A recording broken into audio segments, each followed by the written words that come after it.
Yo, it's go time, showtime, never backing down time. One shot, yo, make it count, yo. Crunch time, shine time, make this moment my time. Get a grip, yo, ready, set, go. We bring the thunder! Bring the thunder! Let's work. Bring the thunder! Let's go. Bring the thunder! Let's work. Bring the thunder! Let's go. Yeah, it's my time, yo time. Step into the spotlight. Get lit, yo. Let yourself go. Our time, high time. Gotta go big time. This is it, yo. Never take no flight time. Grind time. Take it to the street time. Turn the roof off. Get loco. Game time, win time. We gon' bring it home time. No regrets now. Let it all go. We bring the thunder. Bring the thunder. Let's work. Bring the thunder. Let's go. Bring the thunder. Let's work. Bring the thunder. Let's work. Well, good evening and welcome to Mountain Bears. It's going to be a busy night, guys. We got a lot to talk about. Hello, Miss Shannon. How are you? Of course, with me tonight is Techy with us, Techy Joe. How are you, darling? I am here. How are you? Oh, I'm around the cosmos, I guess. We'll have to moralize here in a little bit. Hey, there you go. There you go. Oh. So let's start off with one that started your blood boiling. I'm going to work our way which out. one? Oh, the lovely department DHHR one that I can't get to. The You have to tell the story because I can't fill it in. Oh, yeah, I'm in the same boat. We've apparently hit too much on... All right, let's use some Patreon money and take care of this, okay? Ooh. We're spending Patreon money? Yeah, Guys, so this is what happens. Patreon money. We get subscriptions to magazines Yeah, and newspapers. Yep. Like, we're not buying Bentleys with it, we promise. Like, we're not there yet. Well, Okay. even then, I don't want a Bentley. I mean, that's the hard piece here, people. Hey, Mary. Hey, Brenda. Hey, Shannon. All right, so go ahead and talk another one while I get us freaking access. Oh, okay, cool. So, alrighty, I will let you come back for that one. And okay, so a worker in Florida applied for 60 entry-level jobs in September and got one interview. Hey, Devin. This is from Yahoo News and Business Insider. So the bullet points here are, so businesses across the U.S. say they are struggling to find employees. Haven't we all heard this? Especially for hourly work. Joey Holes decided to test their claims, submitting 2 applications a day in September. He got one interview, and his summary of the experiment went viral on multiple platforms. So, yeah, basically, you keep hearing this, nobody wants to work anymore. This is a guy, and, what actually influenced him, however, was this guy went on a rant about how he can't find help and he can't keep anybody in his medical facility because they all quit over the stimulus checks. And he's like, your medical professionals quit over $1,200 checks? That's weird. Mm-hmm. So, yeah. So basically what ended up happening was he went all the way through this. He had sent out 60 applications. He received 16 email responses, 4 follow-up phone calls, and 1 interview. Yeah.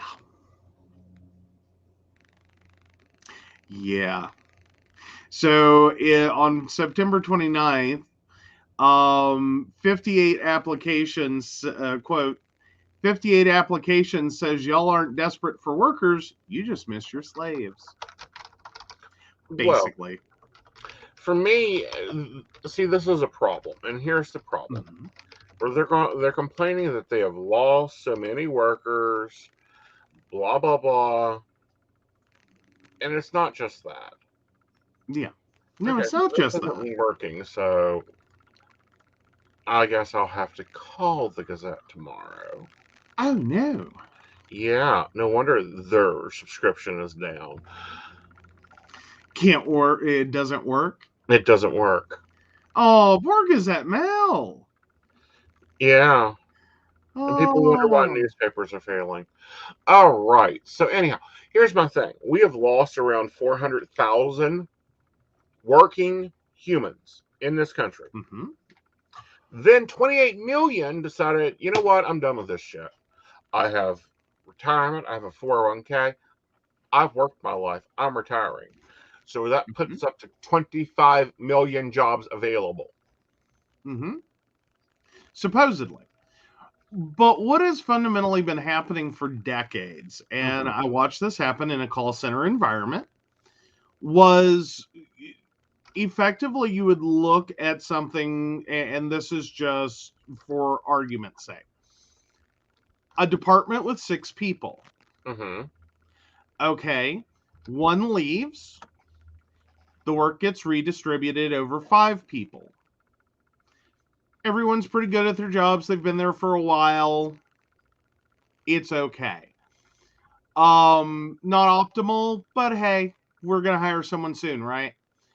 And they don't. And so then one more person leaves. They retire, they quit, they find another job, whatever happens there.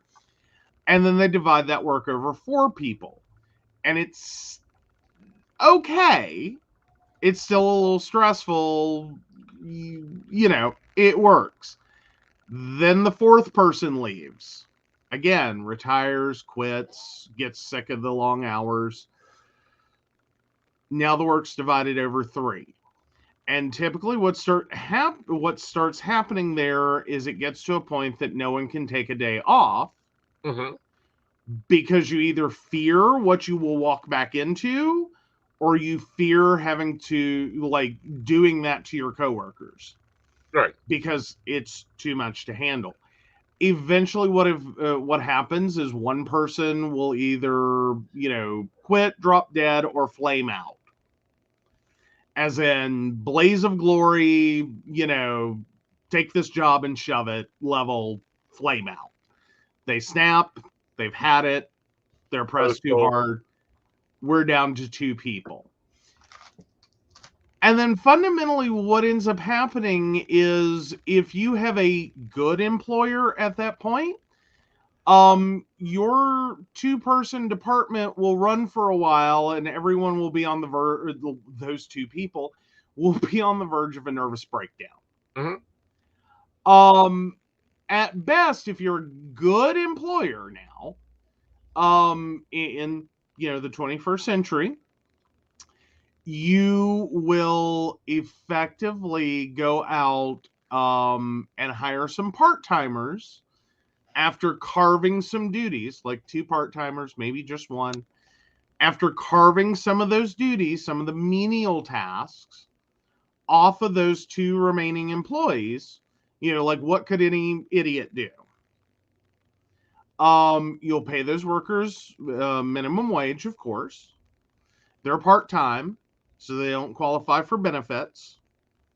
The company still sees a optimal efficiency there, because what the company keeps learning is that we didn't need 6 people, we needed 5.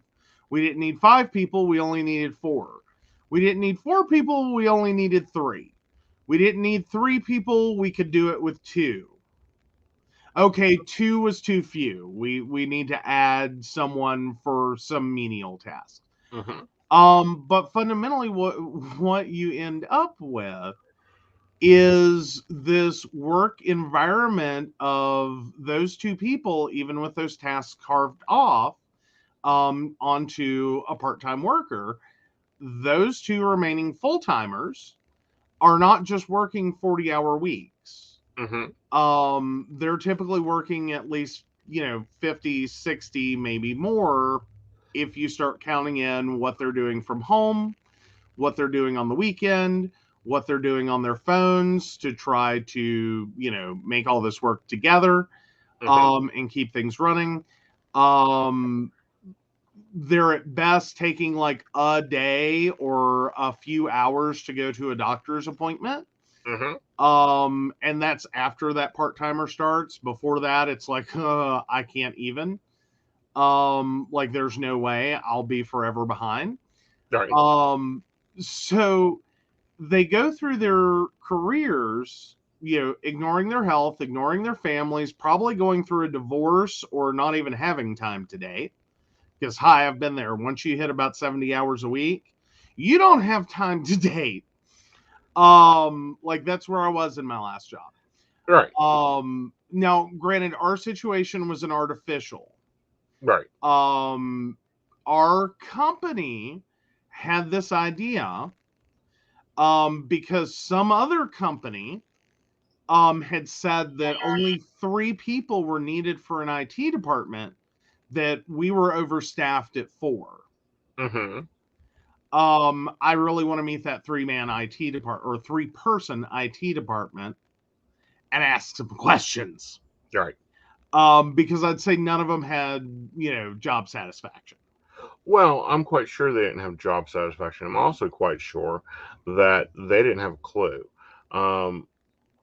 In general, of course, your department wasn't respected at all for what you brought the company. Oh, God, no. In general. Yeah. Yeah. Yeah. Well, but the long-term effects of this is that you end up in a situation where, like, if you want to understand why people are saying, everyone's lazy and no one wants to work anymore, it's because the definition of what a full-time job is has shifted so horribly. Right. That, you have these people that are doing the work of like 2, 3, maybe 4 employees, still making their same, maybe got some bonuses, etc., and some, pay raises for what they are based on what they originally made as one employee doing one job, trying to justify to younger generations that, and it comes across like an abused spouse. Right. Like the abused spouse that holds up the tennis bracelet and says, no, he really loves me. Battered, bruised, bruises all over their face. No, he really loves me. Look at the trinket. And it's like, no, sweetheart, a 401k, a moderately sized house, and an affordable car, not really motivating me to work 80 hours a week, 60 hours a week. Right. And the other side of this, however, is we've got a job vacuum. It's quite commonly known that, COVID affected most of the older populations. So those higher level positions are now available. And then you have people that have made decisions that, they worked for the extras, vacations, being able to do this extra, that extra. They don't need to. So the scummy bosses who pay low pay and have no benefits, and, we've looked at even some of the job descriptions on here that is ridiculous. They can't compete. And that's also this consolidation of positions command center of, like 6, 5, 4, 3, 2, is how a lot of those positions end up so insane. One, they're built around one person, typically, who was doing the job or has done the job, without actually considering what's needed and whether that position is actually legitimate, or if you've done that contraction of positions and left yourself with this Franken job. Right.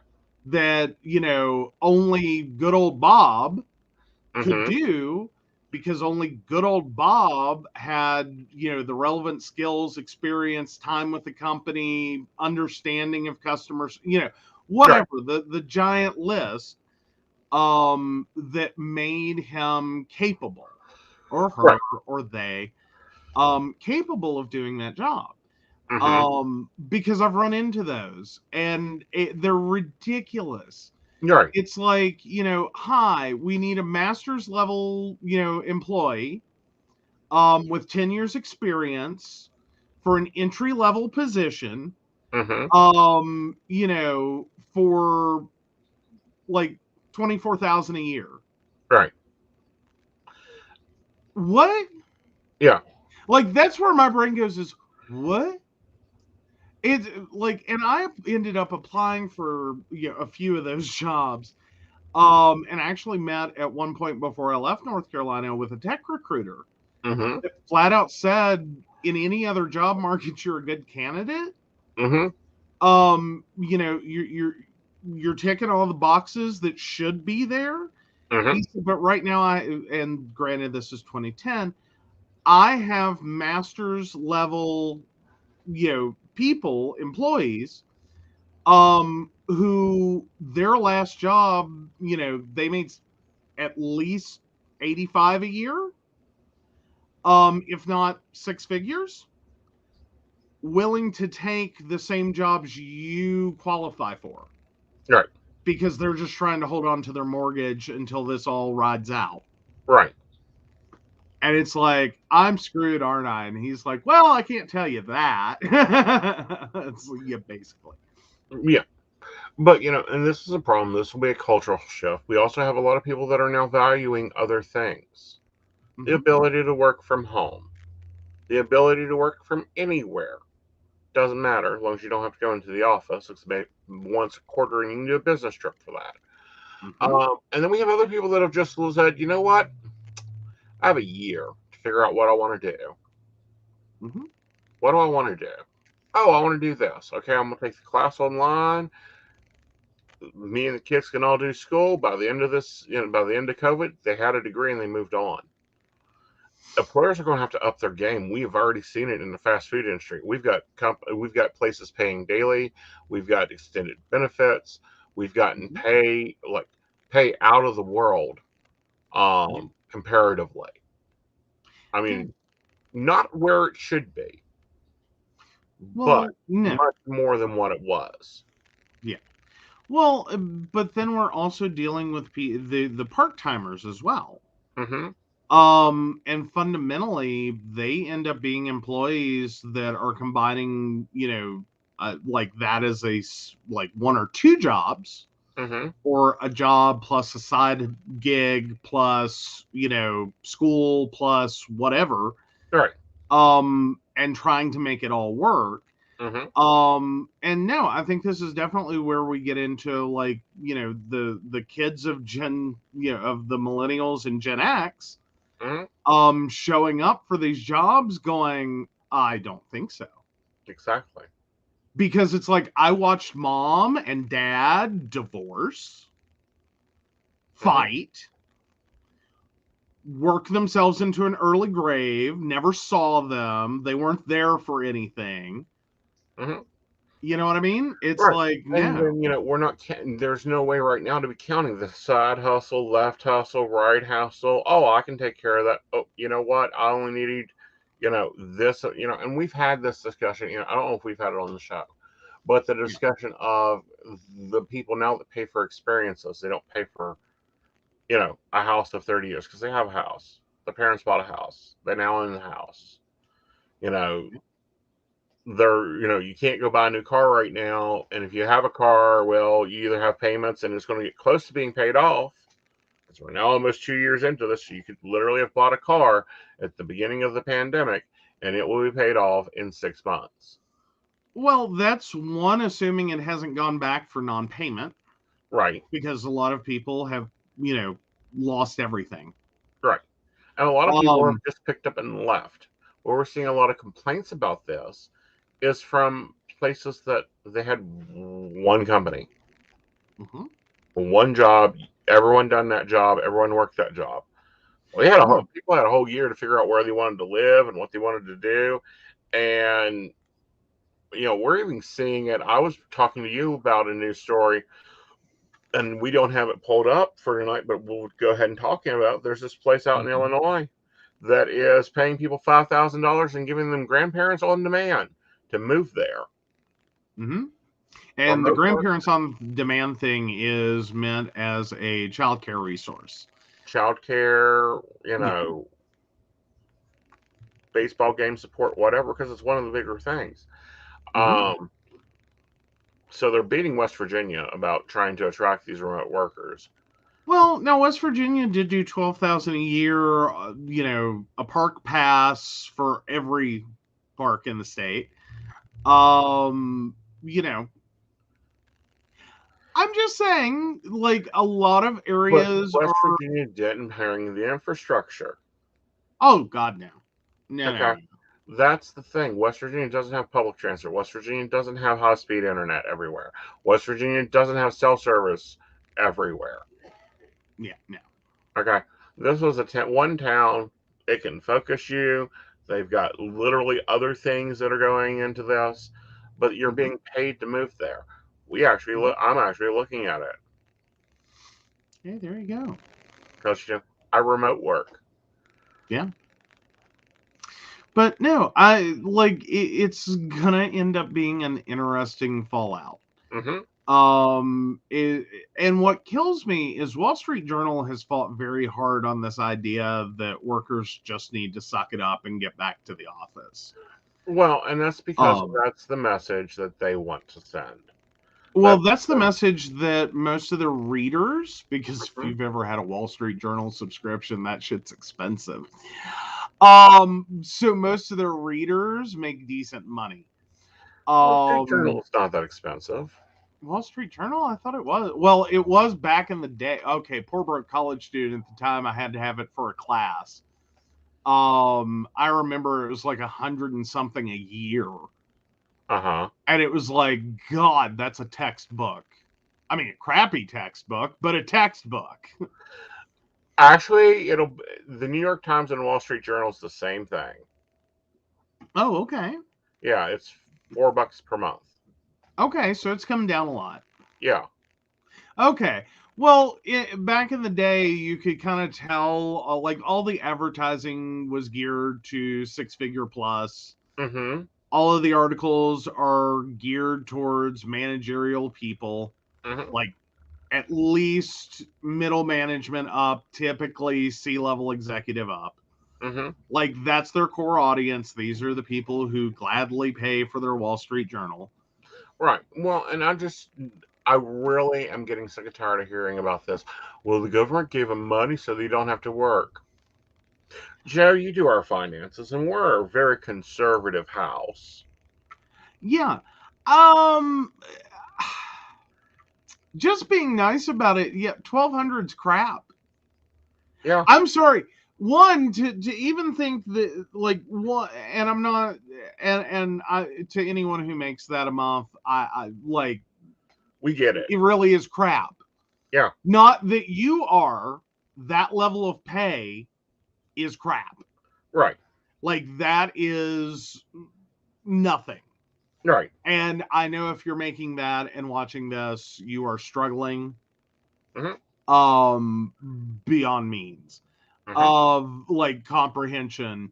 But no, it's $1,200 anymore is about where rent is. Right. It's 1 month's worth of rent So a lot of times. So this is my thing. Government gave out 3 stimulus checks $3,600 spread over a year. spread over a year. Mm-hmm. I don't Yeah. think people can make money last that long. I don't know how you make like even if you divide it up 300 a month. Yeah. Like I'm sorry, what magical fantasy world are you living in where $300 a month is something you could live off of? Right. Like that you could function on. Mm-hmm. And then the other part of this has been the enhanced unemployment benefit. And I'm again going, it's still not that much money. Right. Like, where in the world, in Carmen Sandiego's brain, Mm-hmm. do these people come up with this baloney? I don't get it. I don't either. I don't. Yeah. I don't. I cannot figure it out. I cannot understand it. Mhm. I'm sitting here going, if we had to drop down, if we just had to drop down to $1,200 a month, Mm-hmm.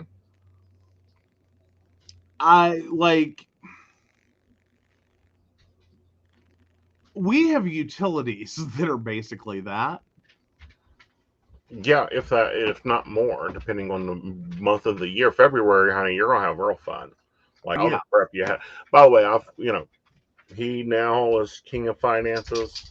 I get to hear how much kilowatt per hour we're spending, but No, I'm not that bad. yeah. But this is something I've started doing is passing things off, rotating responsibilities. And I really think this is an important thing for small business owners to get used to. Mm-hmm. Because I don't know. I've always been a one-man band, one-man show,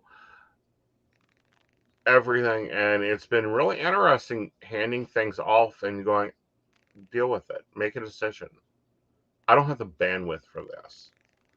Right. And I think that's what a lot of people have done. A lot of people have said, I'm kicking my ass against the wall here. I can't get everything done. I'm working 2 part-time jobs and a full-time job. What am I getting out of it? Yeah. Well, and moreover, the money isn't going as far as it used to. Mm-hmm. I mean, because there was a point where if you broke the 6-figure ceiling, Uh-huh. you were pretty comfortable. Mm-hmm. Anyone who broke the 6-figure ceiling was pretty flippin' comfortable. But anymore, if you're talking about a family of 4, that's almost becoming required. Yeah. It just is. Mm-hmm. When you look at childcare expense, the expense of adding on people to, the little ones, to health insurance, and just on down the line, all the additional expenses and everything has gone up, including the price of housing. Mm-hmm. It's not really where it used to be. No. And that's kind of sad. 6 figures used to be the magic thing. Well, I remember when 4 figures were the magic thing. I'm sure when we're clearing out the files up in the attic, we will find one of my old check stubs. When I made $900 for 2 weeks worth of work and thought that we were rolling in gold. I was half dead, but we were rolling in gold. Well, but moreover, at the time, the money actually was good. Yeah. Because, I remember running this house on $387 a month. Mm-hmm. That's now our power bill in January. At least. Oh. And y'all guys go, oh, he's getting sold. No, it's been that much of a change, and that has only been in the past 20 years. Mm-hmm. The same apartment that I first rented for $350 a month, all utilities, is now renting for $850, and now it's no utilities. Mm-hmm. Well, yeah, and by the time I left North Carolina, my first apartment has been torn down. Uh-huh. First real apartment, my name on the lease, from 2005. That building has been torn down. That whole complex, has been torn down. Mm-hmm. And then turn around, and the second apartment I was in, I'm curious right now how bad it's gotten, because it was going up before I left. That was part of the make or break moment, was my rent was going up by $100 a month if I renewed. Right. So I'm just curious now, what that apartment complex is going for. Um,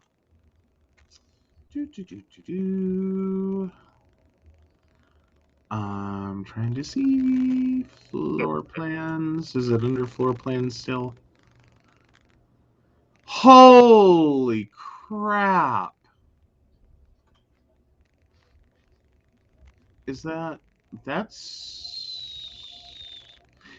it. Holy crap. Rent is $987 to $1343 for a 1-bedroom, 1-bath, 730 square foot apartment. And they measured every inch of that square footage. Oh, they so measured every last inch of that apartment. Yeah. Yeah. Yeah. All right. If you look in your private box, you have a copy of the story from West Virginia News. Yeah, I have that. Yeah. Let's move over and talk about that. Well, I'll let you lead that one. Well, so everyone knows that the state of West Virginia has lost their freaking mind when it comes to needle exchange and HIV prevention. And matter of fact, we have the CDC here yet again for this issue. Guys, we have been fighting this issue as long as I can remember being an adult. And I don't know what has gotten into the brains. Maybe they went over and, while they were drinking the Kool-Aid, went up to Illinois and looked at their health care plans. But lead into the bullshit they're doing now. All right, so the news story is entitled HIV Response Continues in Kanawha, Cabell County. State expected to unveil a Kanawha response plan. All right. So basically what has happened is the CDC has written a report in which line item 1 was, please get a legitimate needle exchange program. That is still not what the West Virginia has done. No, they have decided that their only response is going to be to continue looking at the report and see what they can legally do according to state law, and definitely hire more HIV intervention specialists and make sure that everyone has access to medication to treat HIV.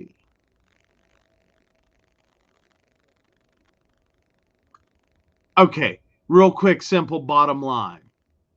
Cost of the needle exchange program, $20 a year per person. General rough estimate for HIV treatment per year, $20,000 per person. I don't know, West Virginia. It seems like a real easy thought here. After you have 31 IV drug use related HIV infections, the leading cause of HIV infection in the state of West Virginia, and you are now on the hook, probably one way or the other, for, at least short term, like $620,000. Maybe drop a little money and get over your bullshit with needle exchange. Well, not only that, we get over this righteous bullshit. All right, so I'm going to do some little math for everybody here. And I've done this math before, so we'll do it again. We have 31 new victims of this plague. Mm-hmm. Okay. On average, let's say that they just mate before they found out with one person, which is very unlikely. So we have another 31.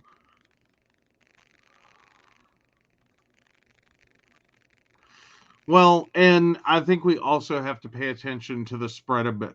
And granted, needle spread is one of the more, it's one of the easiest. I'm looking real fast. Incident of HIV spread by needle.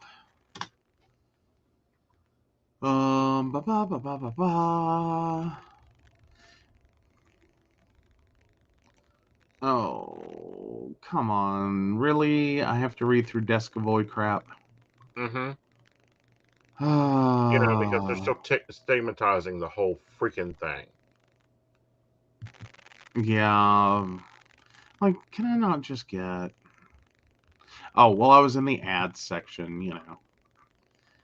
Oh, and I inadvertently got needle stick, not needle sharing. That was my fault. I should have put that in there. Oh. Yeah, so 23% of people aged 50 and older shared syringes, 30% of people aged 40 to 49 shared syringes. Yeah. Yeah. That's a lot of people sharing needles. All right, I'm trying to see. Oh, come on. Can there not be easy statistics? No, statistics aren't easy. Well, I'm meaning though, like I'm being very like Syringes, Ashley, for IV drug users. yeah, needle exchange so that intravenous drug use doesn't is done with a clean needle every time instead of a shared needle. Right.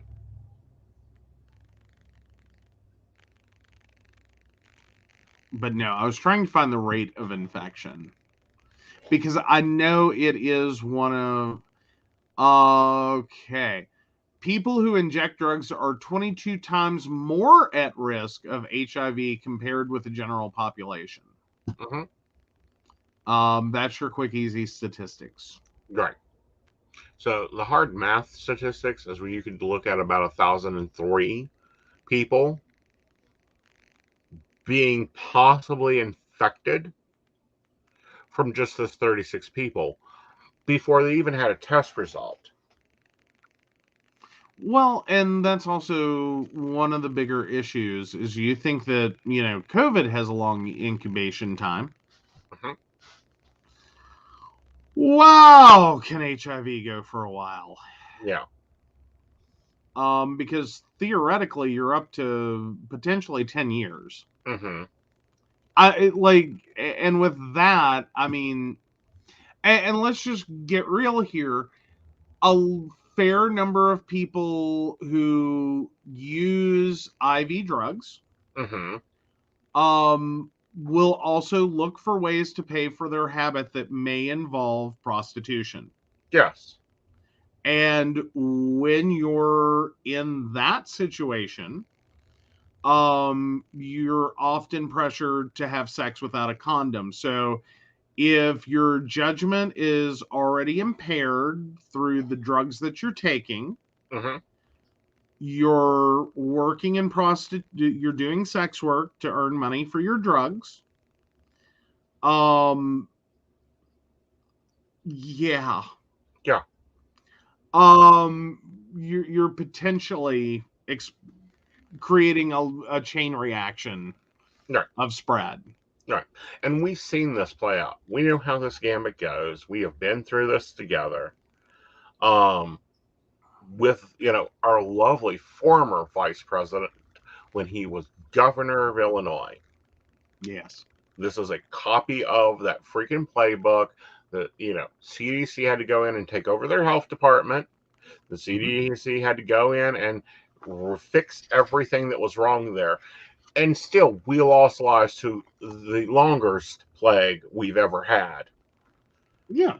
Not to mention the shame and the aggravation and the bullshit coming with it. Mm-hmm. And what kills me is West Virginia currently, right now, today, feels like they have a better answer Uh-huh. than New York Chicago, Los Angeles, San Francisco, West Virginia, Charleston, West Virginia has the right answer. Mm-hmm. Like, it apparently ain't the right answer for at least 1,008 31 people. Yeah. Yeah. Well, for at least 31 so far, and we have reduced testing events Mm-hmm. because COVID is eating up everything. Yeah.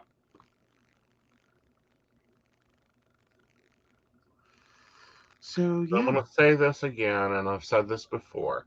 If you are over the age of sexual activity, then you need to have a talk with your doctor. It needs to be part of your medical plan that every 6 months, at minimum, you get your blood work done. Don't care. Don't care if you're being an IV drug user, have substance abuse problems, or not. If you think that your man has been a virgin since the day that you guys met, if you've been a virgin since the day you guys met, it doesn't matter. It is part of you being healthy. Well, yeah. Moreover, it is not a hard test. No. It really isn't. This is not a burn when you pee, swab up the urethra. This is just a little bit of blood. Yeah. Or even better, if you decide to listen to nothing else right now, you can get an HIV only test that is an oral swab. Yep. Like, if you are that, I hate needles, I don't want blood work, don't do the blood work, just do the oral test. Just start with it. Just do it. It's quick. It's easy. It takes 5 minutes. I'm not even joking. Yep. So, I'm just saying. And yes, regardless of who you are, how saintly or not you are, you deserve your health. You did not. And I especially want to go out to the people that got lost with sex ed. Right. Just for a moment. That were basically given the wrong information. That one, safe sex exists. It doesn't. It's a joke. Or should be. Because the way we teach safe sex ends up creating people that feel like they either are 100% good at it or they deserve whatever they get because they were bad. Mm-hmm. You don't deserve an STD. No. Get tested. Feel free to punch anyone you need to punch to take care of your health. Right. Don't let other people make you feel bad. And more importantly, don't let other people tell you that, oh, you're in a monogamous relationship, you don't need that. Yes, you do. Yeah, you do. I'm sorry, have you seen our divorce rate? Do you know what the leading causes of divorce are? Affairs? Yes, you do. Yeah. Yeah. And as far as what lab does them, all labs that are running your other medical testing can do them. Yeah. Yeah. Super quick and easy. Yes. It really is. So, yes, please go do that. The only way to stop HIV is to stop the spread. Mm-hmm. No, Devin, you were not stupid. No. I'm not going to read it out loud just because, but no, you weren't stupid. Like, erase that from anything to do with your sexual identity and the sex you have. You're not stupid. You made a choice in a moment. That choice had consequences. And hopefully you were able to deal with those with nice, decent professionals who helped you take care of the problem and didn't treat you like you were stupid or like you were garbage. And if they did treat you like that, again, you have my permission to punch them. This is a health issue. Right. No one deserves to be treated like that for something so very much at the core of being human. Right. And very much at the core of that's health. It happens. We get colds, we get flus, we have allergies. All those are medical situations. This STI thing needs to start being a medical situation. Yeah. And treat it only as that. Yeah. It's not about anyone being stupid. It's not about people being sluts and whores. And I really hate slut shaming. I don't do it. And no one deserves a sexually transmitted infection, regardless of what they do. All right. So the next one we're going to be taking on is a tough one. Mm-hmm. We're probably not all going to agree on our viewpoints of it. That's okay. A woman that wanted to die while her euthanization was canceled. Mm-hmm. So, let me see which country this is. It's Brazil? Colombia. Mm-hmm. Finally got the right to euthanize. The right to die with yeah. Yep. The right to die with dignity. The right to choose when you leave this planet. Mm-hmm. She has ALS. That disease is not a pretty disease. It's not even a nice disease. And because she's the first one to be covered under this right, of course, news media wanted to have interviews about it and interviews to her. And because she'd gotten the relief that she would not spend years being tortured as her body slowly fails in front of her. Mm-hmm. And it seemed happy and joyful. Oh, I don't know. Much like, chronic pain patients can seem happy and joyful and be in a 10. I think it's despicable. I think it's despicable that this board ripped that away from her. I think it's despicable that we even have to have this decision. Well, and here's where there's some questions over whether a lot of this has to do with Colombia's heavy Roman Catholic influence. Right. Because there's a lot of debates surrounding right to die. Mm-hmm. And any legislation there or anywhere that allows it. We got into this back in the 90s in the US with Dr. Kevorkian. Mm-hmm. And it's a very squeamish subject. Mm-hmm. For a lot of people. Right. And ultimately, I think you have to treat it as an individual's decision. Right. In so much as some people may feel that, okay, I have this diagnosis, I will just, when it's my time to go, I'll go. I'll just go through it. But other people are going, this is not what I want to do. I do not want to slowly become a prisoner of my body. I am already, or in other instances, I'm terminal. I'm going to die. Mm-hmm. Let me choose how. Right. Like, do I have to sit here and suffer all the way through till my body finally shuts down? Mm-hmm. Versus, being given a choice that lets me, maximize whatever time I have left and whatever maximum abilities I have left.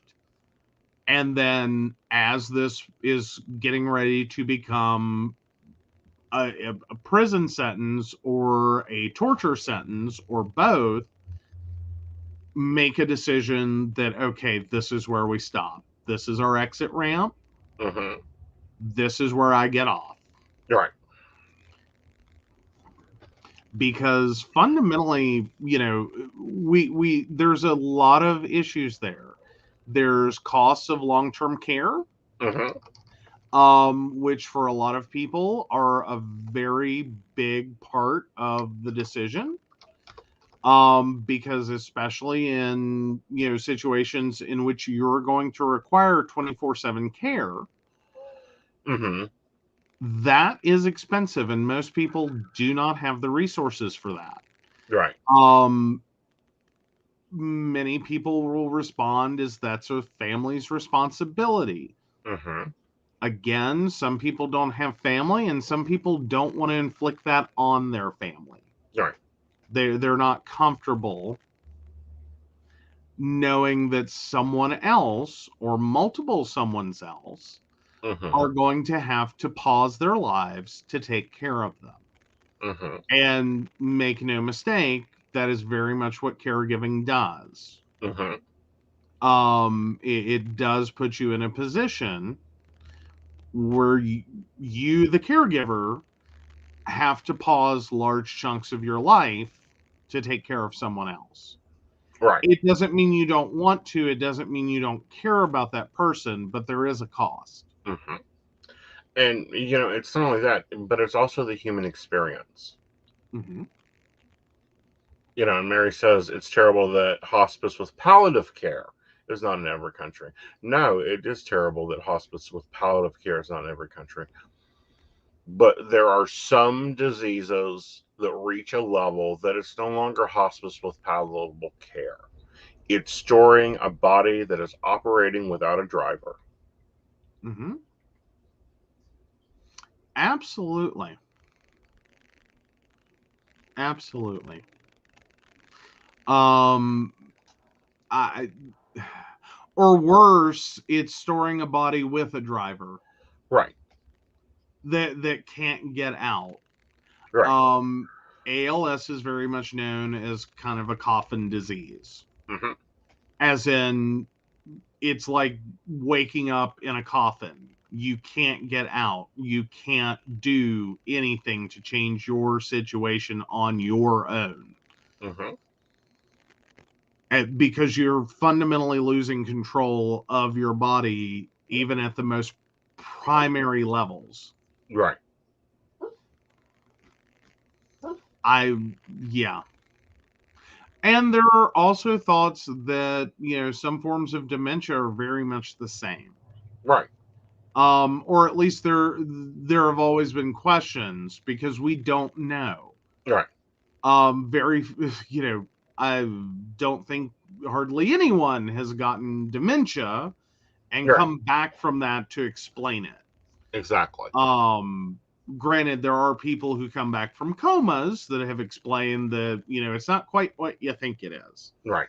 And some people, it's a long time before they're able to, speak and move once they have recovered from their coma. Right. So, and that's again where you find out that the experience wasn't what you thought. Right.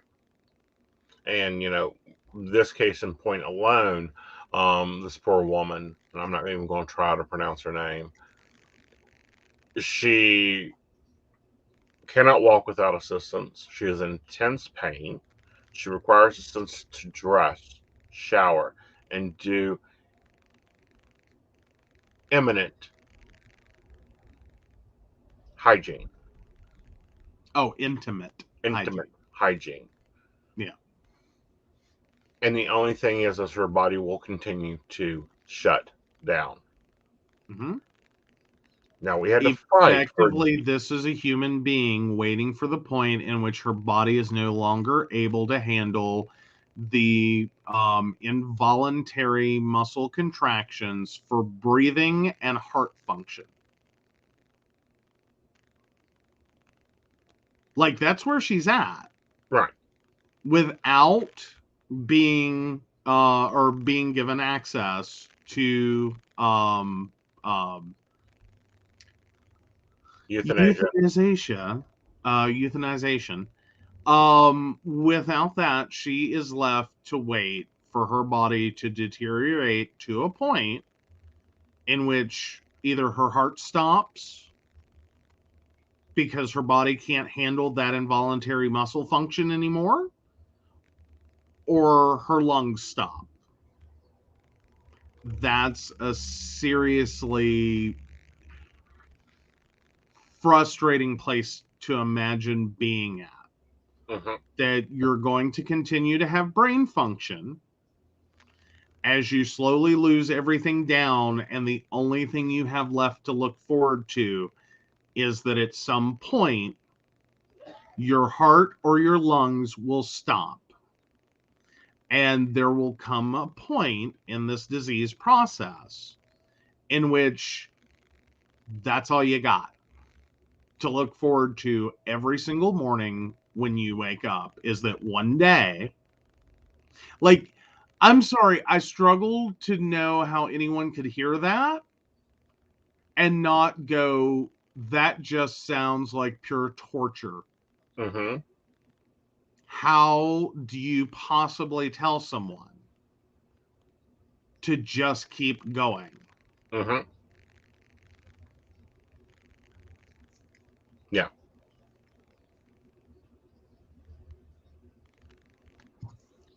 How do you kill someone that don't care if your pain is to the point that opiates will not touch it? Phenergan patches will not touch it. Oh, you've lost the ability to speak, so you can't tell us what pain you're in. Yeah. Well, so now we're left with guessing. Yeah, now we're left with guessing.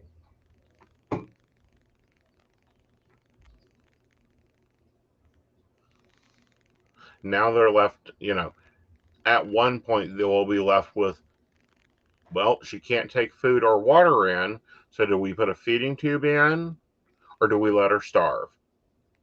Well, and that may be the other point, in which, if that is an option in Colombia, that if she is allowed, one, to make a, no heroic measures, no feeding tubes, no life support devices of any kind, then yes, there's possibility. But then there's also the problem that you might get overruled. It's kind of scary, the things that are not guaranteed. Because it's like people with a DNR card. Unless you can produce the card, they're going to keep trying to restart your heart and your breathing. Until someone comes up with a card. That's why they tell you to put it on the refrigerator. Right. I will say that is probably the worst part of hospice, side note, is every time you go to get something out of the refrigerator, you have a big giant orange card that reminds you that, if something happens, no one's going to do anything about it. So everything you've been taught about, if someone quits breathing or grabs their chest and, or has a stroke, all those stroke symptoms you're supposed to watch out for, that every time you walk into a kitchen, you get the big giant fluorescent orange reminder of what's actually going to happen because of that DNR card. Is you don't call 911. Right. Like, first of all, that's the one thing you're not supposed to actually do. Right. But it's so ingrained as part of our life. It's really a lot of people end up doing it. Right. Just because that's what you're supposed to do. Mm-hmm. Someone can't breathe. Right. You call 911 by instinct, or Right. you think you're supposed to. Right. And it's a lot of reprogramming. But this is another topic that has been so shamed into the American psyche, it is ridiculous. Mm-hmm. And I'm going to state this. I don't care if, as long as you are over the age of 18, you have the right to decide what measures of medical care do you want to preserve your life. Please go and fill out that paperwork. Please take Yes. that paperwork and have it filed with the local hospital and another hospital, and keep a file for yourself.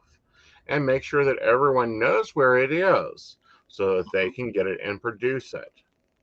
Yeah. Because they have a lot, they've improved a lot, but they still have not improved to where they need to be. And now West Virginia has a database of it, which is wonderful.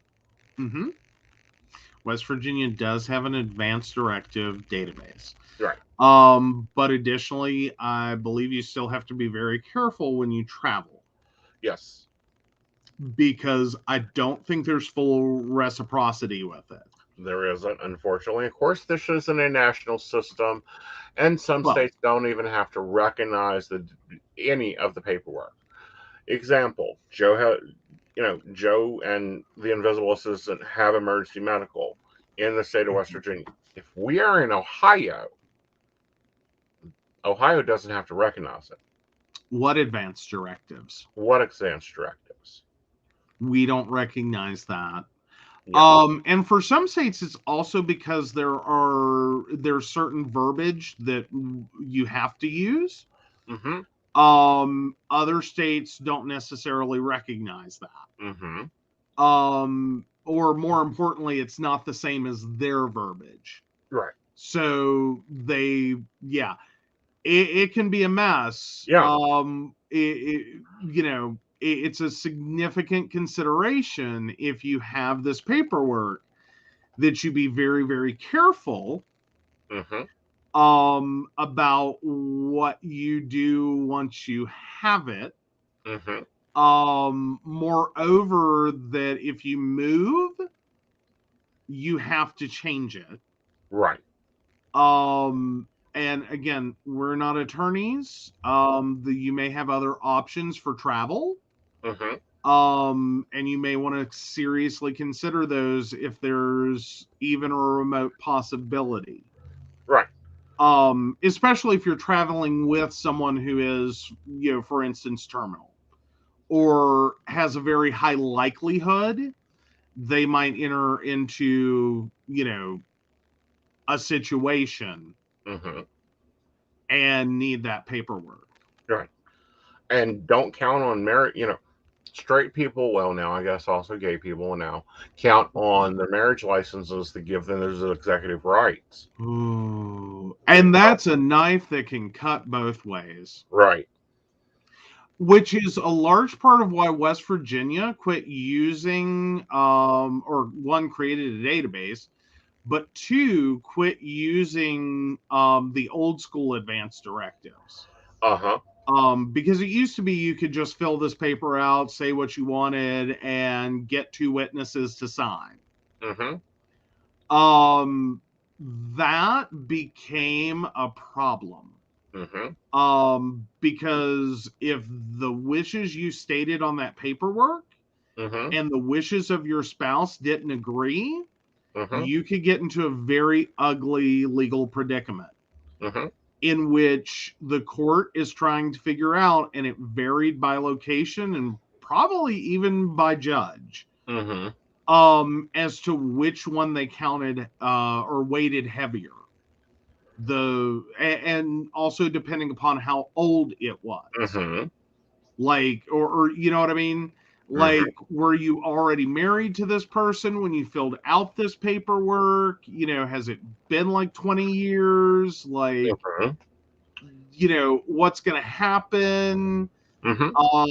If we honor your wishes, like it got into some ugly court cases. It did, and it still gets into ugly court cases. I've had to execute before with a, no, you have to let me through. Yeah. Here is the paperwork. I have authorization. You have to let me through. Mm-hmm.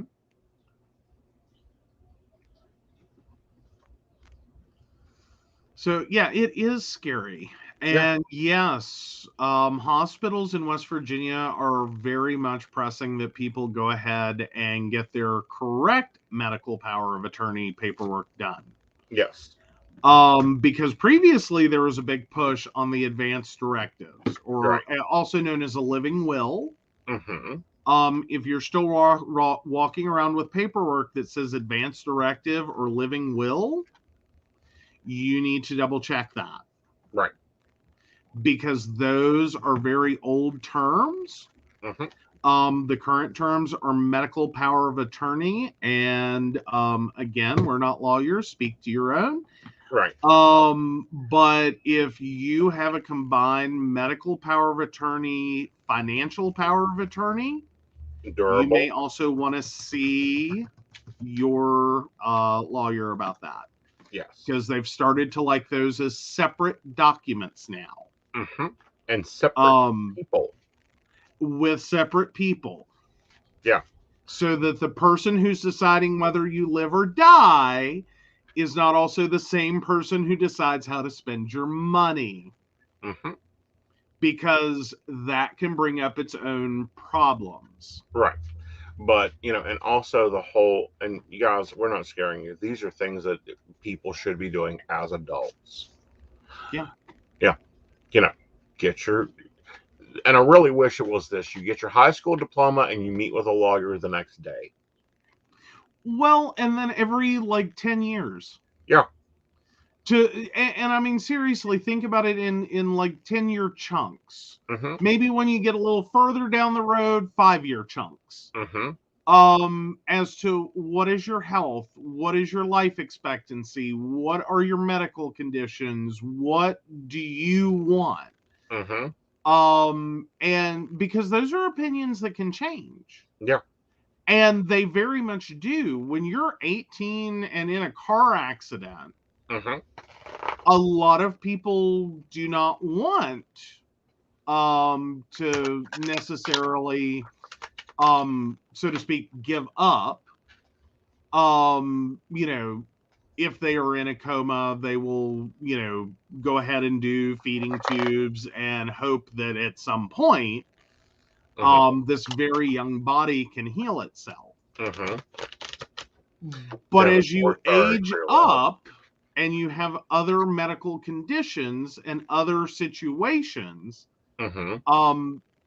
what you want can change. And it's okay that it does. Yeah. Like the idea of being 75 in a car accident and you miraculously somehow survive it, but end up in a coma and on a feeding tube, and they're going to keep bringing you back no matter how many times your body tries to die. You really should think about that. Is that what you want at 75? What would you be coming back to if, even on the optimistic side, in 10 years, you come out of this coma? Right. Devin, we're sorry for your loss. We're sorry that these are hitting home for you. Losing anyone is always a hard thing. All right, so Mino Hannah asked the question. And Ashley's got a question above that. So let's take Ashley's and then we'll do that. Do Mino Hannah. Alrighty, well, let's start with Ashley. So Ashley's mother-in-law, 92971, is Megamind healthy, and is Richard with new business or yesterday's news on the romantic playing field? All right. Mega Man, I do feel is healthy. Richard is yesterday's news, in my opinions. I think you guys really have to work. He'll pop back up like a bad Yahtzee game, but it's your choice if you go back with it or not. Okay, and small update, but nothing official from CVS yet. You'll be getting something official soon. They're just being slow. All right, let's go to No Hannah. So yeah, Yumi. Why? Oh, 72694. Why did Amy block me? I feel that they blocked you to get space. It's more of a restraint for them to take the space.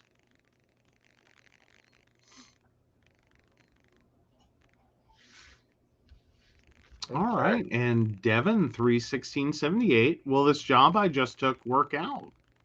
Take a look here. Yeah, actually, it works out really well for you. Better money, and it also looks like they'll even probably pay for some education coming up.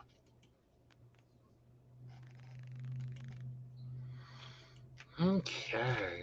So our favorite con artist has been cited in a House Ethics Committee. Oh, fun. So you're going to have to lead with this one. I don't have the login. Okay.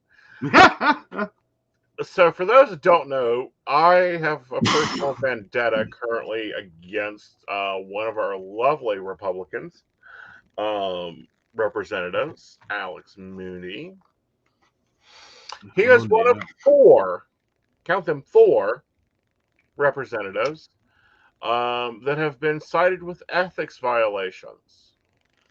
Okay. So, How unsurprising. Kim Kelly, Representative Kim Kelly of Pennsylvania, is under sanctions over stock purchases by his wife that investigators say were affected by his actions as a member of Congress.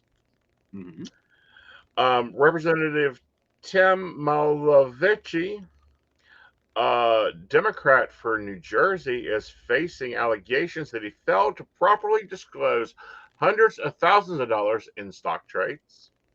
Mm-hmm. Representative Alex X. Mooney, of course, representative of West Virginia, our favorite con man, next to, Big Jim the Dum Dum, improperly used campaign funds for personal expenses. So I dug a little bit deeper into this. What was these personal expenses that he used on? Okay. Guys, he paid for Chick-fil-A. He paid for a fishing trip. He paid for a spa day out of his campaign funds. Yeah, something tells me this falls in the category of he's just not someone you want to hand a debit card to. And I can't say I don't understand that one, especially when if you do not keep if you do not keep the payment devices, aka debit cards, separate, it can be very easy to grab the wrong card. Oh no! Just since we have added one more account for the same bank, to our household, or more importantly, to my wallet, I have already grabbed the wrong card once. And I get once. Mm-hmm. Once is understandable. Mm-hmm. Okay. He paid for things such as Chick-fil-A, Panora, frequent visits to fast food, Taco Bell, a variety of pizza vendors near his home, and there were no clear campaign purposes of spending. Then he done it 2 more times. Oh, goody. Yes. And he labeled them in his expense report as site visits. Okay, now see, that's where things get shady. Okay, he took That's where things go. $2,444 in campaign funds for a visit to Canyon Valley Resort. Then he turned around and spent $320 on a private guided fishing tour of the Smoky Hole Resort. So this Okay. isn't just like, ooh, crap, I used the wrong card. Let me put the money back in the account. This is purposely using the card to pay for your everyday expenses. Well, and then going the one step further, Yes. which is even once you know that, like, even if it's an ups, Mm-hmm. you went the one step further. Mm-hmm. You still tried to claim it as a business expense, or Right. more importantly, a campaign expense. Yeah. Chick-fil-A is not a campaign expense. Last time I Well, checked. theoretically, it could be. Theoretically, it could be if he had bought lunch for campaign staffers, Mm-hmm. Bought lunch for the office. Mm-hmm. There's a possibility. See your own accountant for this, but I would think there would be an opportunity there that you could count that the same as one would a business expense. Right. That But you not your bought lunch for your personal staff. run-through bigot sandwich. Well, I mean, Republicans going to eat where Republicans going to eat. I know, pigs slop in a hole all the time. But when you go and spend for vacations on your campaign funds, while you're filling everybody's email boxes, and let me remind you that, during the January 6th event, Mooney's campaign was one of the campaigns begging for money in their backers' emails. Mm-hmm. So he could order pizza to the White House, to the Capitol. Obviously. Yeah. I mean, that's the reality of it. I mean, that's not. I mean, on its face, and assuming there is not a legitimate, like, hi, this is how this is a campaign, like, because there's still an opportunity to defend it. Is what I would understand. From this, is there still an opportunity for him to defend it? But yeah, if this comes out on the other side as an indefensible expense, then yeah, that's exactly where that ends. Right. Is you solicited campaign donations and then use them for your own personal benefit. Like, no, not cool. But then again, I think a lot of our elected officials,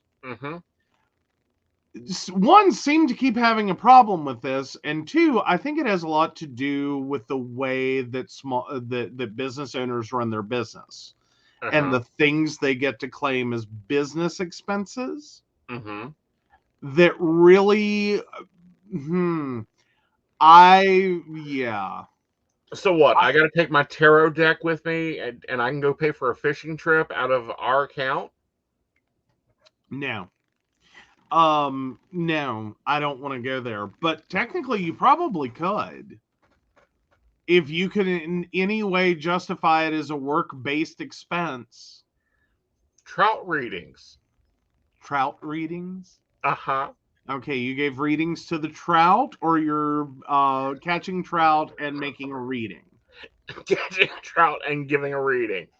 Yeah, Mary's right there, like, Schedule C. Which is true. But I know that from I ended up in a situation with a previous employer that, because of an issue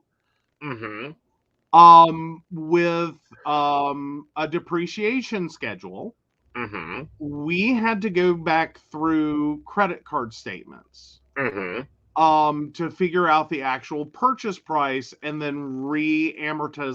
amortize those depreciation schedules for something that the state / the county or the city, I can't remember which, because the city has the same name as the county. But anyway, we had to go through all these old credit card statements to pick up all the computer purchases out of that. Right. And I remember being horrified because what other choice do you have? One, handed it to me because, cheapest person in the office to go through this because I know what I'm looking for, and cheapest person to do it. But more importantly, to go through that, however, you have to read every line item. Like, you can't just skip through. Like, you're looking specifically for things, but inevitably you're going to see other things. And I'm just sitting here realizing all the things that the business was paying for. Right. And I'm just sitting there like, this is bullshit. Right. You what? Like, yeah, I guess you think my salary is decent. Because if I had a business that paid all these expenses for me before my take home, my salary would have been decent. It was the moment I just wanted to walk down to the owner's office and be like, are you in there? Like, do you understand the people you're paying don't get, free cell phones and free car insurance and free, whatever. They don't have a business that pays those expenses before they get a take-home paycheck. Right. Everything that they need, including the gas to get to work, comes out of their paycheck, not gets put on a corporate card and billed to this business. Right. And then some questionable, like, why does your wife have a card? Because I've been here for, like, at that point, like 3 years. I've only seen the woman in the office once. So I hope she has quite the home office set up that I've never been dispatched to upgrade. Because what it sounds like is your business is paying a lot of personal expenses, which ties back in to, this seems to be how a lot of our representatives are treating their campaign finance accounts. Is like, it's a small business. And it's like, no. It's not how that works. Thing. And I went and found how much he had to pay back.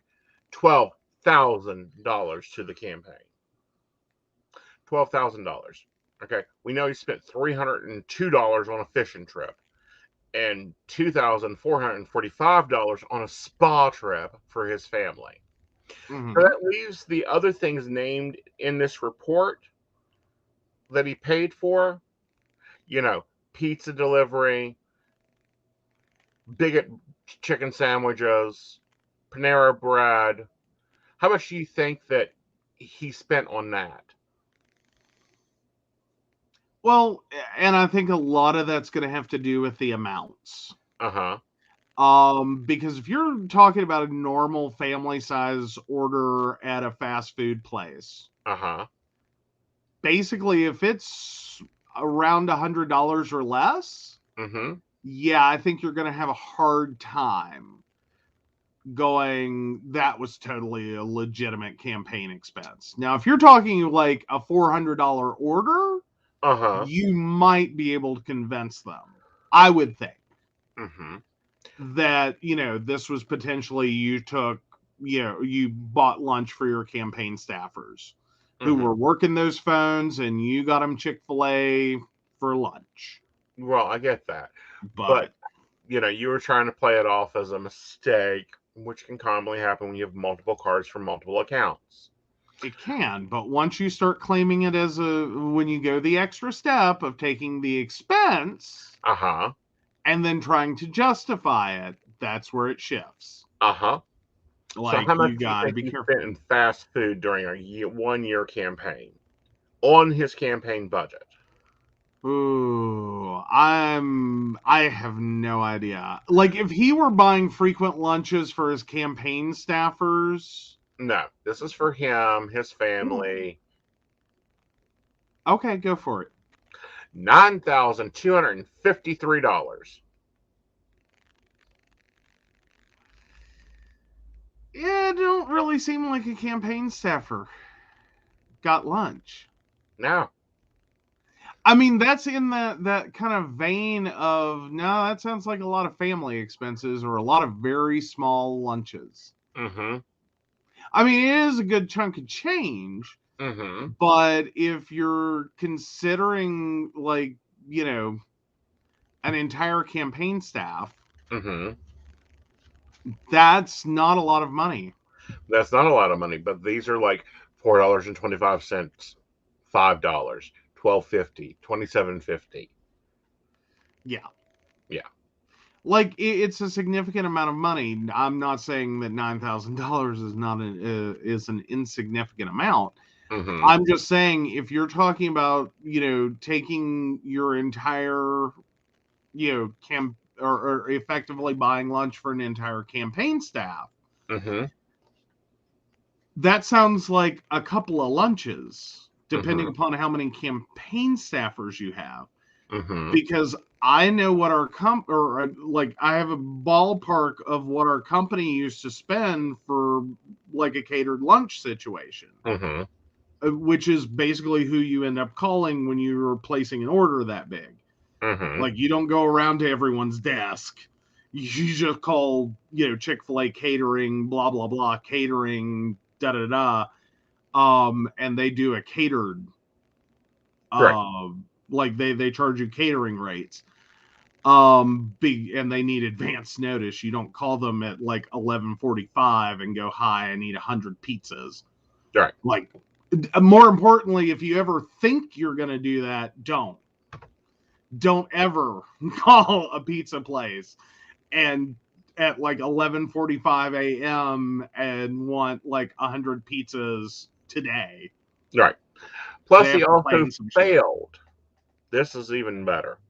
He failed to report more than $40,000 into expenses. Okay. $40,000 he tried to claim on his campaign funds that were not expenses. Ooh. So just like he wrote like checks to cash effectively. Basically.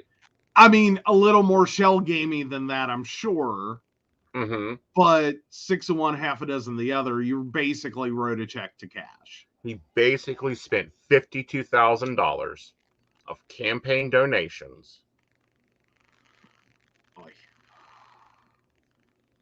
$52,000. That is more than the average income of one single West Virginian. That's a lot of campaign donations. Yeah.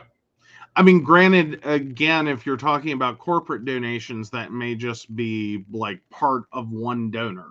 Right.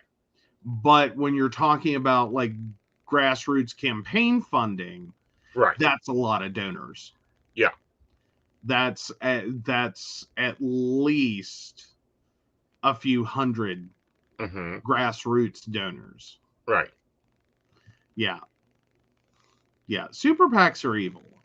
Well, super PACs should be outlawed. Yeah. Ghost financing should be outlawed. Yeah. Anytime you're putting money in and you don't know where it comes from. Like, hi, didn't we clarify that somewhere? I don't know. Remind me again. 9/11? Yeah. I personally cannot go deposit money into my own account above a certain amount without getting questions. Or moreover, I cannot just go put cash in someone else's account Right. without questions Right. as up to a certain, well, after a certain amount. And if I do enough of those transactions trying to be sneaky Right. and like skirt the limits, even that will be flagged as suspicious activity. Right. So tell me again how the idea of effectively the same thing, just in a different legal entity, Right. can be legal. Right. I've never gotten that. Is on one hand, as you know, Joe Public, I can't do this. Right. Like, you will treat me like a bank robber if I walk into the bank and start making a series of suspicious transactions, or if I make one really large transaction, you're going to have some fucking questions. Yep. Where'd that money come from? Right. So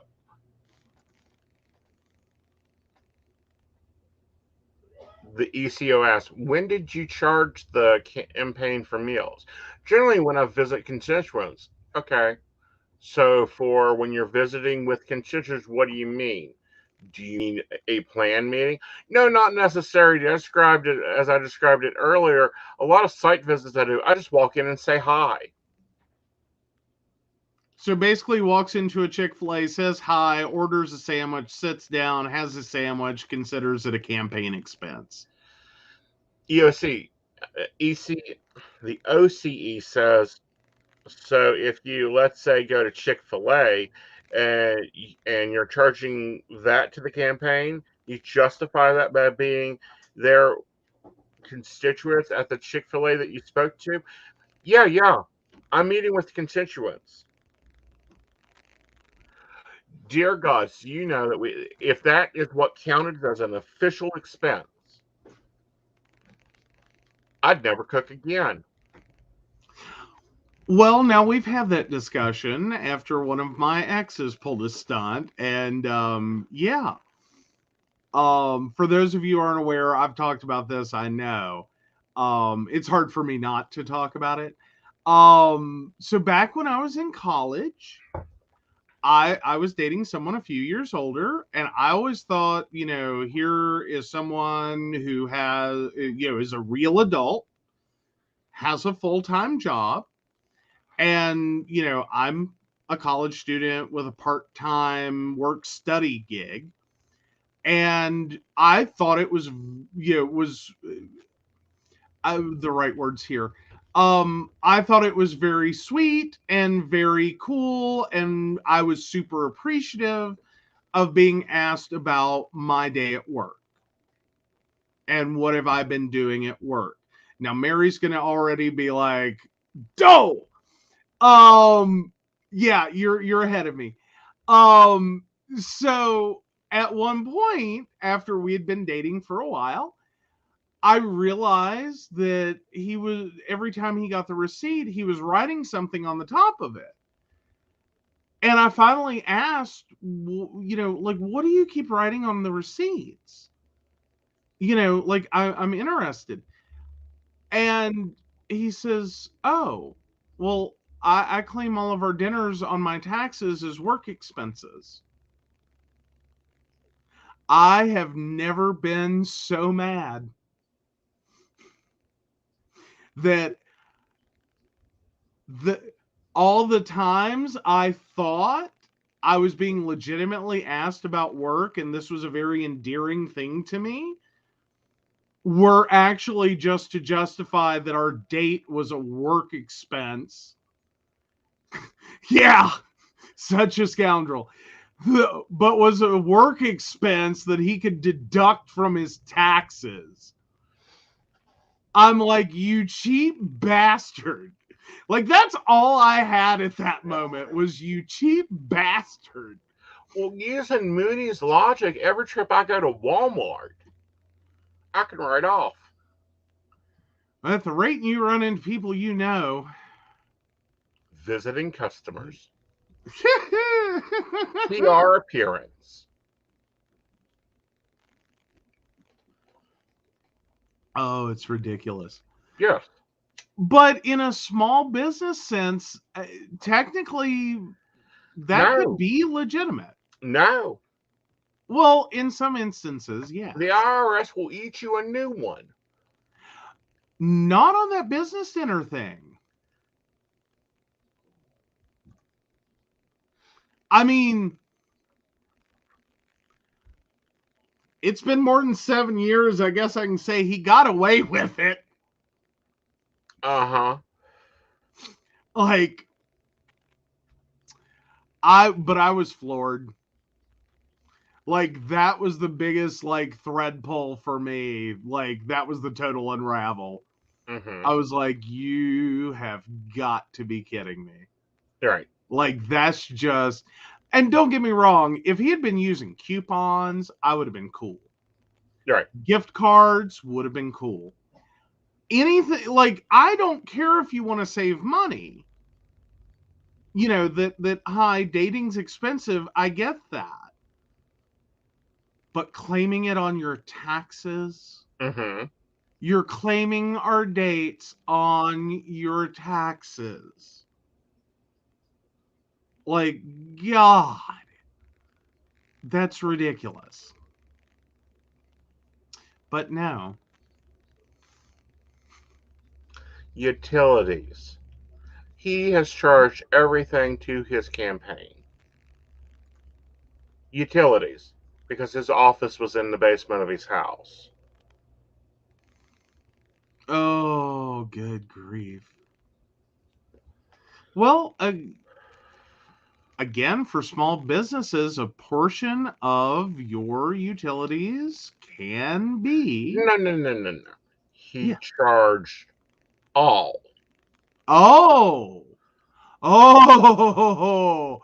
Oh, no, you can't do that. No. Small business, you can take the square footage of your house minus the workspace and use that percentage Uh-huh. to charge that percentage of your utilities to the business. Mm-hmm. But no, Well, bad. so as a representative, he already gets a stipend check for his utilities because his home office. So he's double dipping at least on Uh-huh. that. At least. At least. At least. Yeah. My God. Con man of the fucking year. Yeah, I get the feeling he like I get the feeling his wife and I could bond over like some like shitty cheap bastard shit. Mm-hmm. Like, you know what I mean?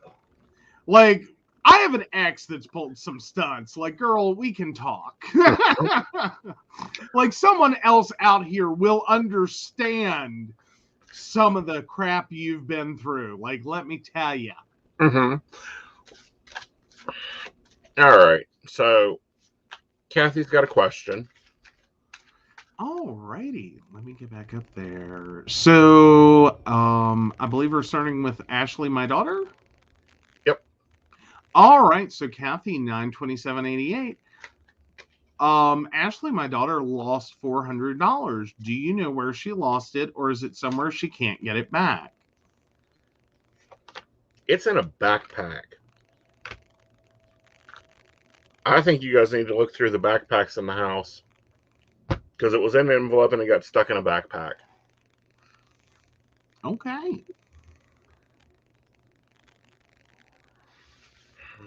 Hope that helps. Hope that helps. All right. So did we have anything else on our board tonight? Oh my goodness. So human remains found in Florida Park were Brian Landry's. Yes.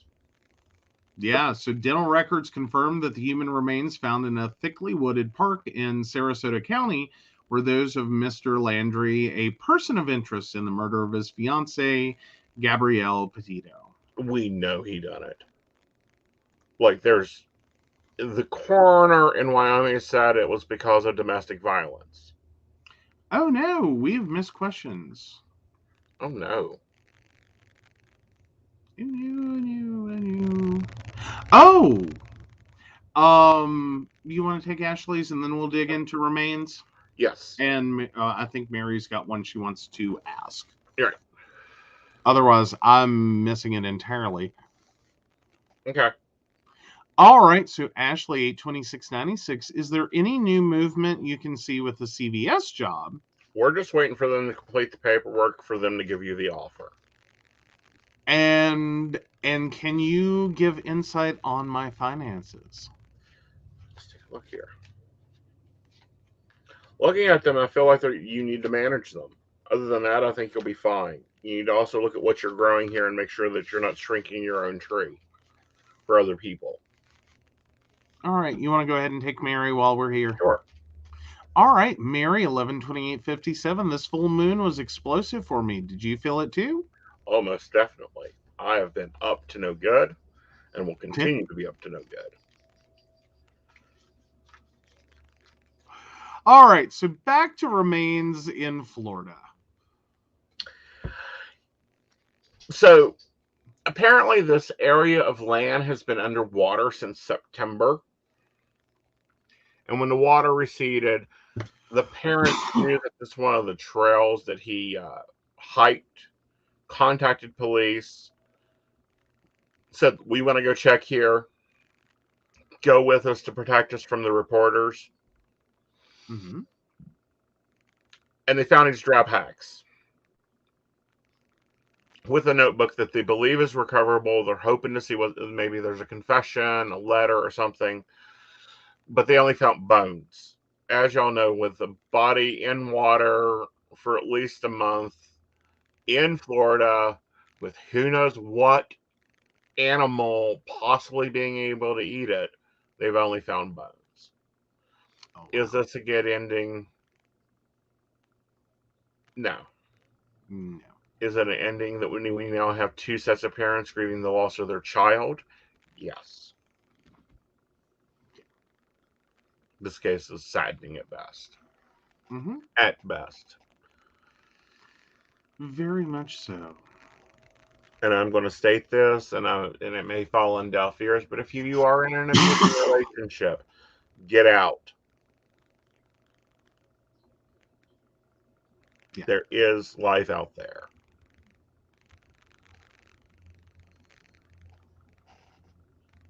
Absolutely. Oh, but that is horrific. What? Okay, sorry. I was catching a part of the story that sort of wasn't part of the story. Okay. And I was like, wait, what? All right. So yeah, it's horrible story. It's horrible ending. For everyone involved. Right.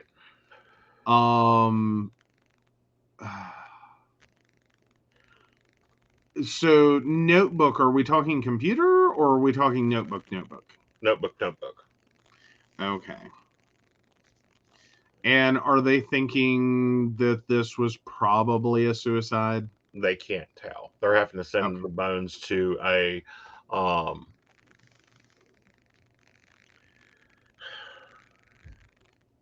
very good forensics lab. No, anthropologist. Yeah. To even get details of it. Yeah. Yeah. Oy. All right. So you have something in your private box that this is for our locals. If you send, this is ridiculous too. Oh, Jesus. So yeah, Beckley Pride. So Beckley, West Virginia. For those of you who aren't familiar, there's a thing, and I don't know how widespread it is, so I'm going to go ahead and explain it. It may be in your neck of the woods. It may have a different name. Mm-hmm. West Virginia has gotten big on the concept of blessing boxes. Mm-hmm. And what these are publicly accessible, not very large, boxes which contain like everything from like food to feminine hygiene products to you name socks, t-shirts, things people need. And it's effectively a system of different organizations decide to put one up, take responsibility for it, they take donations for it, they restock the boxes, either with things they've purchased or had donated to them. And it's effectively take as much as you need, is the general theory. Like, typically these aren't high value items. It's not like it's stocked with computers. Right. It's generally out there to help people survive. And be able to get that help anonymously, where they don't have to, beg for it. Right. So these have been a big deal in West Virginia. What's also been happening, and very unfortunately, is these have been attacked and vandalized. Beckley Pride, theirs was vandalized on October 20th. And that was through paint. A lot of black paint, basically, to to cover the artwork that had been there. That was to indicate that this is a blessing box, and it was also part of, because this is at a park, they want to make it noticeable for people looking for help.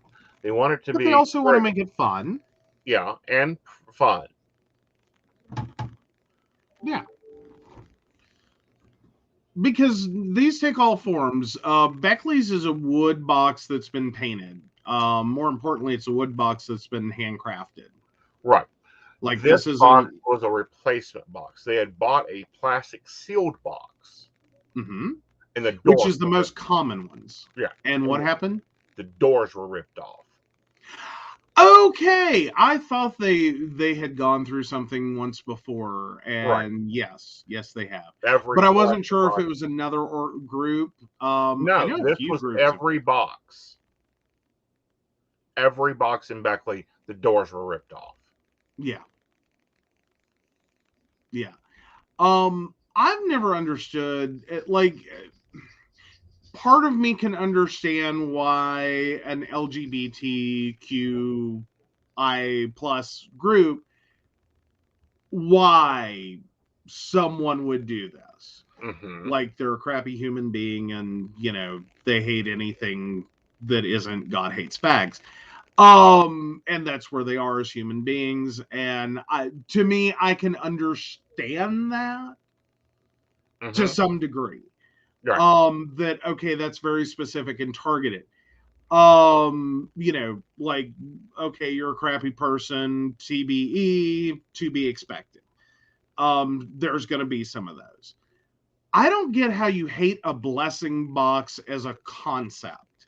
Right. And decide to destroy those in mass, regardless of the group associated. That I don't get. Like, what the hell?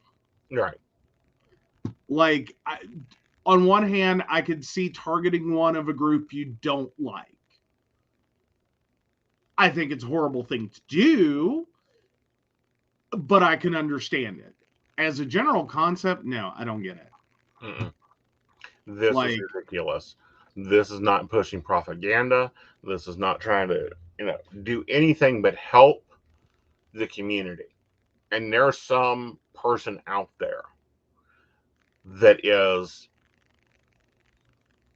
an issue. Like, apparently they do not have a clue.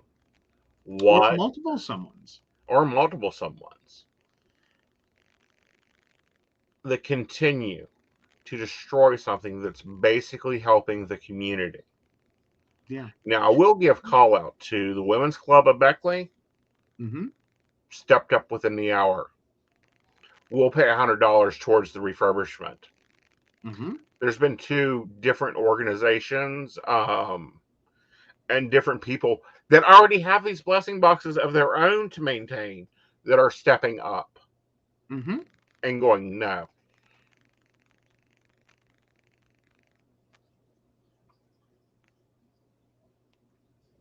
Yeah. There's actually multiple groups that really are stepping up and are just like, one, this is horrible, and two, how can we help? And sadly, I think it's come to the point where, and someone has made the suggestion, is wondering if there's a nearby business Mm-hmm. or any way to set up a camera, Right. which on one level almost can defeat some of the purpose of the anonymity that it's supposed to exist in. Exactly. And that's really sad. Right. But we see this everywhere. We're seeing blessing boxes, public refrigerators pop up in New York. We're seeing them pop up in other places where restaurants have leftover food. They'll stick it in a refrigerator for anyone to come get it. Mm-hmm. Which is a really cool thing. Yeah. And it's like, just leave it alone. Yeah. Just leave it alone. You ain't Like, doing if nothing. it's not for you, if you don't need it, Right. leave it alone.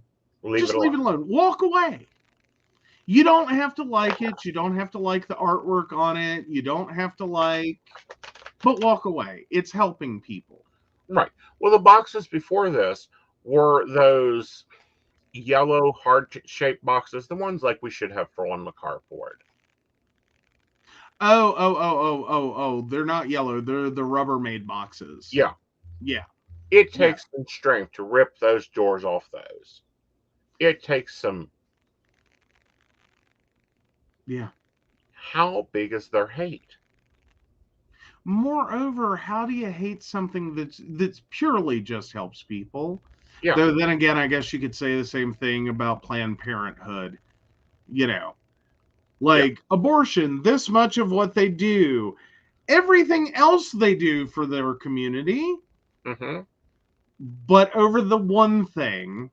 Mm-hmm. I hope that someone has seen this, someone runs their mouth and turns them in. Yeah. All right, we got one last question, and then we're going to wrap up for tonight. All right. So, Anne, 1979. Should I go home to help my brother with my late mom's house, or can he handle it?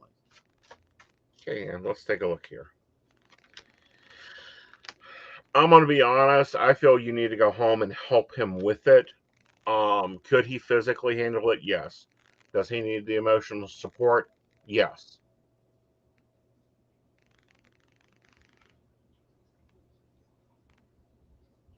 So yeah, go home. Handle business. All right. Before we get into the closeout, so Kathy's daughter did a reply, and I thought maybe worth asking if you had any more detail that may help her. So, not in my backpack or purse. It's in a backpack. Go through the rest of them in the house. Okay. Yeah. Again, I hope that helps. Right. Like, maybe not one you're commonly using, or not somewhere you would typically think you would have put it. Right. Like, which is the unfortunate reality of losing stuff. It always ends up in like the dumb place. Mm-hmm. Like, why would I put that there? Yeah. Or why would it appear up there? Yeah. Yeah. That too. Mm-hmm. There's a lot of whys on that front as well. Alrighty then. So let's flip it over. Absolutely.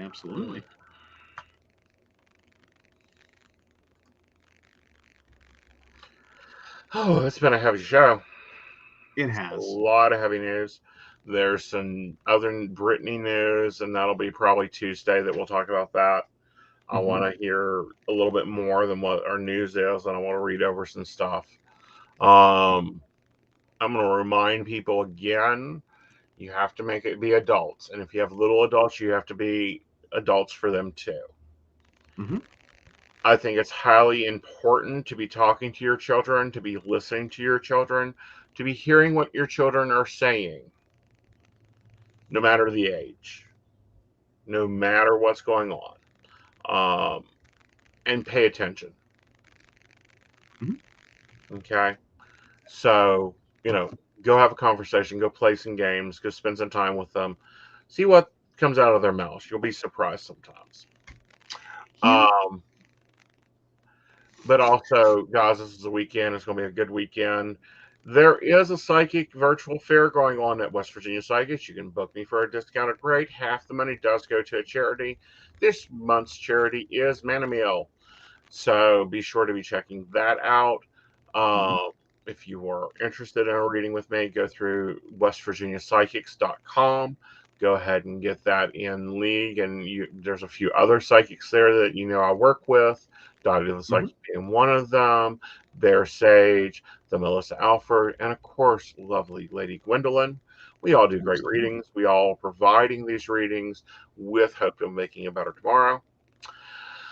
Other stuff, wash your hands, wear your mask. Michigan, you're going up in numbers. Get the plague under control, and follow the guideline. We're heading into the holiday season. And just as a reminder to my baristas, your live stream will be on the 25th. And you also, in the Facebook group, have a question on whether you want a secondary activity. Be commenting and voting on that. That is not going to be your live stream. It'll be done a different time because I have to do a different setup. And yes, it will be all weekend that I am doing the Psychic Fair, Ashley. Okay. So, of course, we love our baristas. We really appreciate our Patreon sponsors. And we do want to thank Beverly Walker, Mika G, Kathy, Mary Winfield, Brenda Bryant, Ashley Gish, Shannon C, Shannon D, Lady Gwendolyn, and Charles Shaw. If you'd like to learn more about the show or about us, or how you too can become a Patreon sponsor and enjoy all the wonderful benefits of our baristas, please check us out at PCSPnetwork.com. Yes. And yes, Ashley, it is Monday at 8. It will be your barista chats when we will be talking about what you guys want to talk about. And, some things we want to talk about but don't want to talk about with, baristas get different insights, different pictures, different things. So we'll be talking a lot of stuff then. But no, there's a planner question. Everyone's starting to look at planners. So go in there and answer if you're interested in that. And if I get 3 or more interested, I'll do it for you guys. All right. So wash your hands, wear your mask, may your internet be strong, and deal with everything else. It will be in a Zoom and it'll be posted, Mary. Alrighty. Y'all have a wonderful Friday night. Good night, y'all. Good night.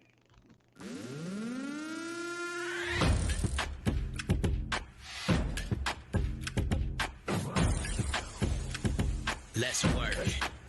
Yo, it's go time, showtime, never backing down time. One shot, yo, make it count, yo. Crunch time, shine time, make this moment my time. Get a grip, yo, ready, set, go. We bring the thunder. Bring the thunder. Let's work. Bring the thunder. Let's go. Bring the thunder. Let's work. Bring the thunder. Let's work.